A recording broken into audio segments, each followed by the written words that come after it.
The Senate version of Trump Care is even meaner than the House bill. There's a lot to unpack in this bill, but its general outline is very simple and very clear. And they're getting up and saying this is a draft, but I asked Mitch McConnell on the floor, you may have seen it, is there anything that I said, which I'll say now, that is not in that draft? And he just sat down.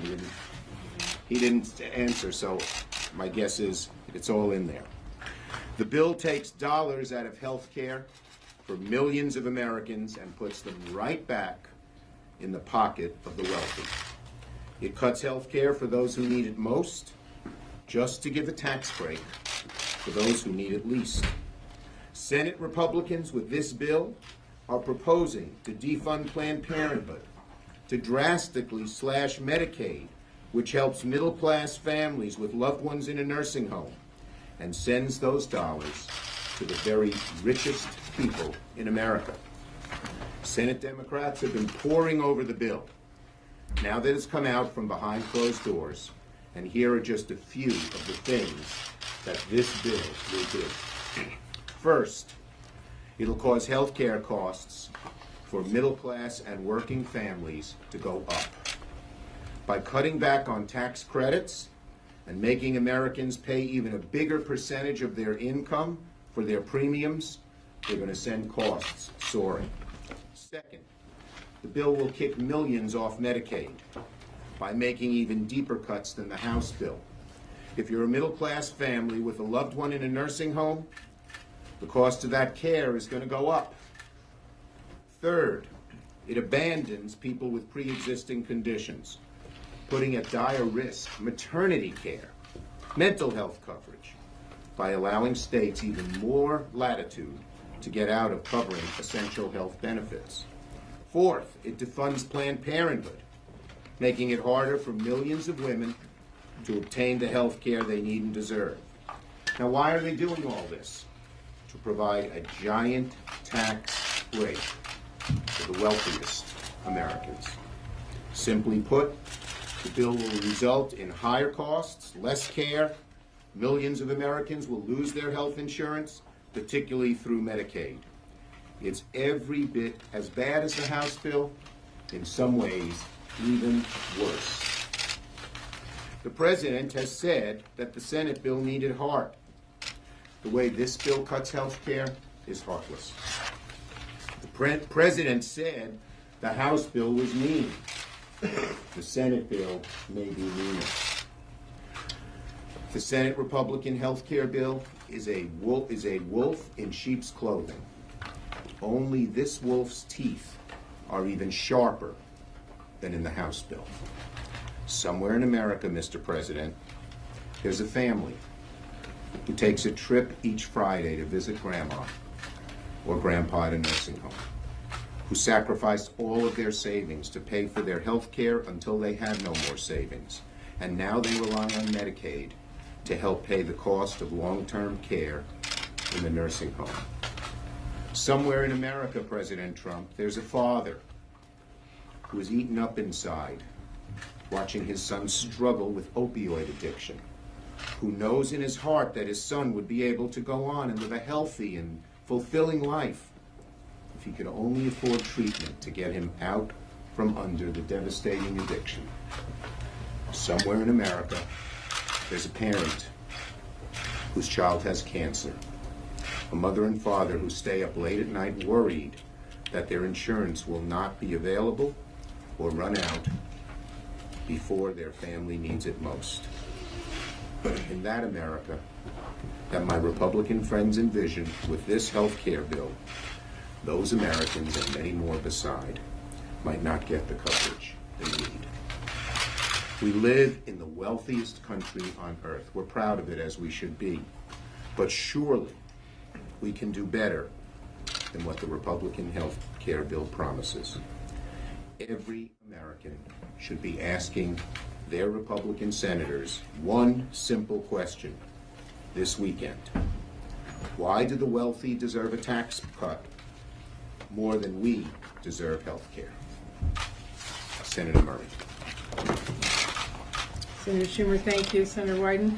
Today, it has really become abundantly clear exactly why Senate Republicans have been hiding this Trump care plan from patients and families, from the Democrats, and even from many Republicans, because based on what we are now learning, their Trump care plan is every bit as bad as what the House passed. It is mean, to quote President Trump, meaner, it is heartless, and it is an enormous broken promise to people across the country. They're ashamed of their plan, I believe, and rightly so. After 7 years of refusing to work with us as Democrats on actually helping families get better health care, of obstructing progress, playing partisan political games, even when it hurt their own constituents, what Republican leaders have put forth is truly shameful, and it needs to be stopped. And I have to say, it speaks volumes that only today, with just days to go before they plan to vote on their Trump care bill, did Republican leaders think it might be a good idea to release their plan, which would impact the health and well-being of people nationwide and nearly a sixth of our economy, just today. Now, of course, Senate Republican leaders have done everything possible to prevent people from seeing their version of Trump care. It has been truly unprecedented. There have been no hearings, no scrutiny, no public input, and it's clear why. Because they did promise to lower health care costs. And this plan will actually raise them, especially for seniors and those with pre-existing conditions. They promised not to pull the rug out from under patients. This plan will take away coverage. They said that under their bill, no one would be worse off. Well, tell that to a woman who is going to have to pay as much as $1,000 extra for maternity care, or will have to see her Planned Parenthood center shuttered.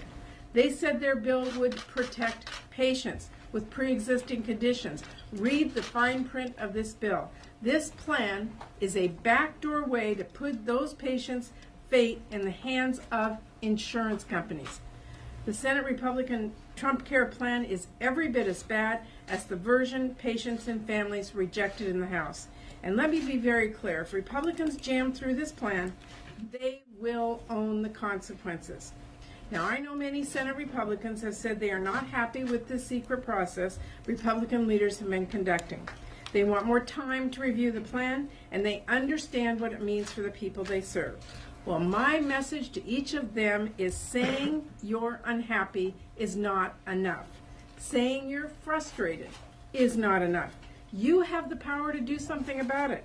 So I urge my Republican colleagues, join Democrats, tell Leader McConnell you want more time and you want an open debate. Do the right thing for patients and families, like those that have come to the Capitol to make their voices heard all of this week. All those people who've called and emailed and posted on social media who deserve the opportunity to fully scrutinize this plan. We call on those Republicans who just say they're frustrated and this is a bad process. Do the right thing. Tell Leader McConnell to stop. Thank you. All right, Mr. Leader, thank you. The leader and Senator Murray have said it very well, and I'm just going to make a couple of extra points. In my view, the Senate Republicans are trying to con Americans into thinking that they are fixing problems here, when in fact what they're doing is causing new ones. The reality is they basically double down on everything that the American people rejected the first time around. And what's clear, and we saw it in the discussion on the Senate floor this morning, is that Senate Republicans are going to keep telling Americans they're fixing their health care right up until the second when it gets taken away. Now, the president said this was all about finding heart. That was what he really wanted to see in this effort in the Senate. It doesn't strike me as heart to put at risk not just seniors who depend on nursing homes, but let me lay this out because this is my background. If you have a baby boomer, for example, who has had a stroke or maybe early onset of Alzheimer's, they are going to find it very difficult to afford long-term care. And this bill is going to make it harder for them to get Medicaid. And it's not just seniors, and it's not just baby boomers, but it's kids with special needs, disabled folks.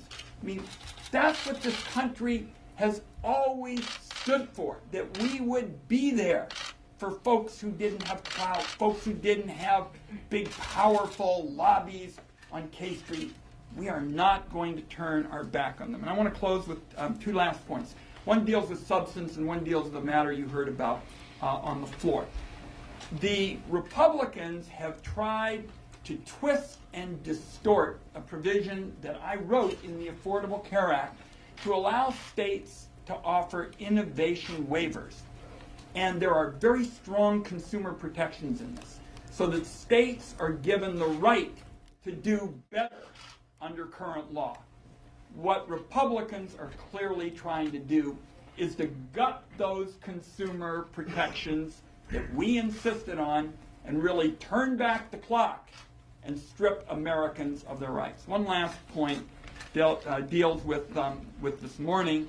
There were comments made to the effect that somehow Democrats were disinterested in working in a bipartisan way. That's what I've made my focus in my time in public service on, is working in a bipartisan way. And our colleagues very much on the Finance Committee wanted to work in a bipartisan fashion with respect to the Affordable Care Act. We know that there are ways, and the leader has outlined this with respect to the private insurance market, in which we can strengthen it.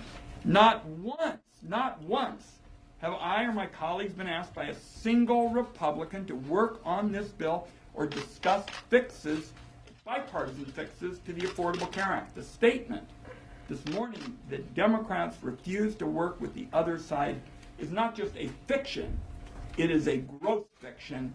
You probably get my sense of the drift on that. Thank you, Mr. Leader. One point I'd add to Senator Wyden, they put reconciliation in on January 4th. They put in the budget, they don't want Republicans, they put in the budget, they don't want Democrats to work with them on January 4th. So much for bipartisanship. Senator Murray, can you mentioned that your concern is that this bill does not protect coverage for pre-existing conditions. Can you talk about that a little more in specificity and why you believe your read of the bill My read of the bill is very clear, that people will not have the protections of pre-existing conditions. There are opt-outs in there, so we'll go back to the time when people want to buy insurance and find out that it doesn't cover what they thought it did, and believe me, people don't want to go there, or they will not cover pre-existing conditions. In one way, by not covering them. In another way, by charging them more. So all of a sudden you find out if you want to buy maternity coverage or mental health, you're going to have to pay as much as $1,000, like I said, for maternity care to get that coverage. That is not what we have today. They're taking away coverage for people.